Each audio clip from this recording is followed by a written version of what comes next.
এগিয়ে আসছে সমুদ্র, বড়সড় বিপদের মুখে কপিল মুনির আশ্রম। আবারও ভাঙনের কবলে কপিল মুনি আশ্রমের সামনের সাগর পার।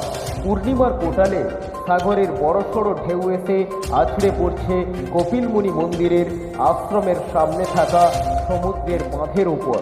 নতুন করে ভাঙছে 1 থেকে 4 নম্বর স্নানঘাটের রাস্তা। একের পর এক ভাঙনে বিপন্ন কপিল মুনি আশ্রমের অস্তিত্ব। একের পর এক প্রাকৃতিক দুর্যোগে ভাঙন বিধ্বস্ত গঙ্গাসাগরের কপিল মুনি আশ্রমের সামনের সাগর পার। কোনো ক্রমে আপৎকালীন মেরামত করে 2025 গঙ্গাসাগর মেলা শেষ করেছে রাজ্য সরকার। তবে ভয়াবহ ভাঙনের জেরে বন্ধ রাখতে হয়েছিল 2 থেকে 4 নম্বর স্নানঘাটে পুণ্য স্নান। ফলে 1, 4 এবং 5 এছাড়াও 6 নম্বর ঘাটে স্নান সেরে বহু পথ অতিক্রম করে কপিল মুনি মন্দিরে পৌঁছতে হয়েছিল পুণ্যার্থীদের।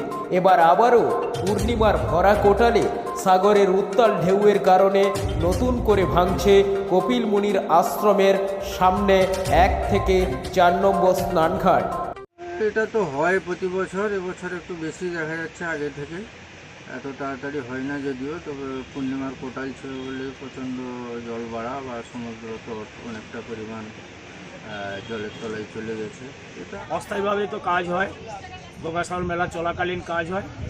তো আমরা একটাই বলবো যে আমরা তো এখানে জীবন জীবিকা করি, সারা বছর থাকি, সাধারণ পরিবার ও বহু মানুষ এখানে থাকে, বসবাস করে। তারা খুব আতঙ্কের মধ্যে দিয়ে যায়, বিশেষ করে জুলাই আগস্ট মাসে।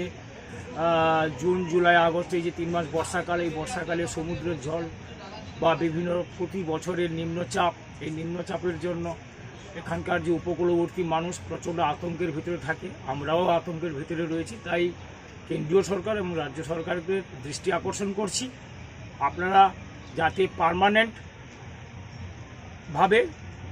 এই সমস্যার সমাধান করা যায় সেইটুকু করবেন, অস্থায়ীভাবে না করে পাকাপাকিভাবে পার্মানেন্টভাবে আপনারা একটু ব্যবস্থা গ্রহণ করুন।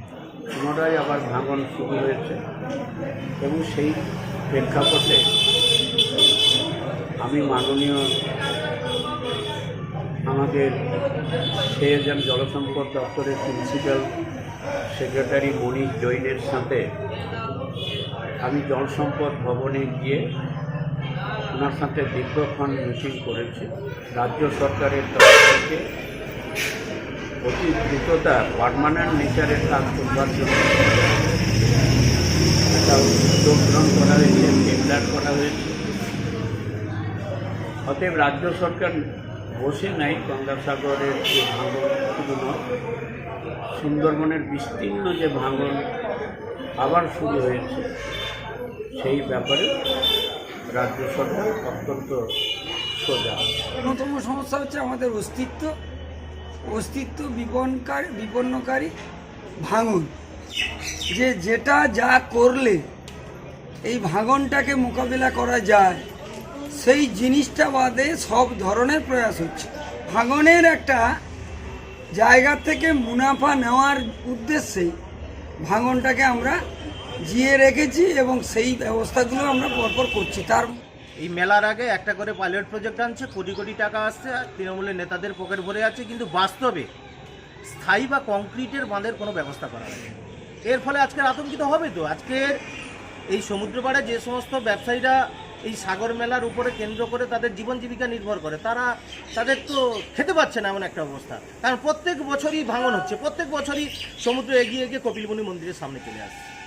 এর একমাত্র সলিউশন এই তৃণমূল সরকার করতে পারবে না, একমাত্র ভারতীয় জনতা পার্টি যদি আসে তবেই সম্ভব।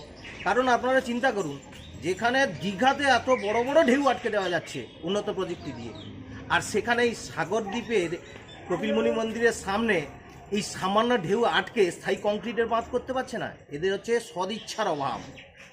আর তাদের মানসিকতা যদি থাকে কাটমানি খেয়ে পকেট ভরাবো, তো কী করে স্থায়ী বাঁধ হবে? তৃণমূল সরকার পারবে না। ভারতীয় জনতা পার্টি যদি ক্ষমতায় আসে, দেখতে পাবেন 6 মাসের মধ্যে স্থায়ী এবং কংক্রিটের বাঁধ করে দেবো এবং কপিল মুনিকে আমরা রক্ষা করতে পারবো।